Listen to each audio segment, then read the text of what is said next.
नमस्कार मित्रांनो, आपल्या चॅनलमध्ये तुमचे स्वागत आहे. मित्रांनो, आज आपण बघणार आहोत सोन्याच्या दरातील घसरणीमुळे खरेदीला प्रतिसाद. अक्षय तृतीया होता की सोन्याचे दर स्थिर झाले. आंतरराष्ट्रीय बाजारात सुद्धा बंदावीमुळे सोने गडबडले.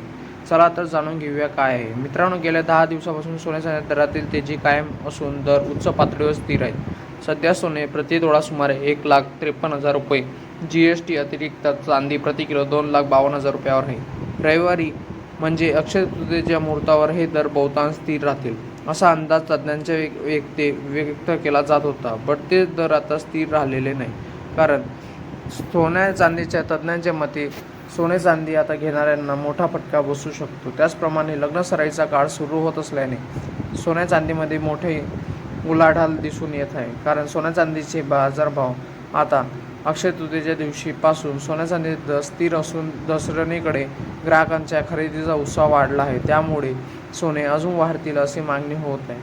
कारण मित्रांनो, सोने घेणे हा आता परवडेल का? तुम्हाला काय वाटते? नक्की कमेंट करून सांगावे.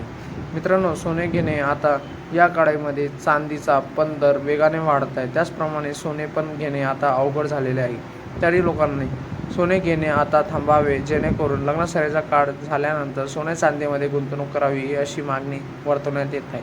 तसेच तज्ज्ञांच्या मते पण असे सांगण्यात येत आहे.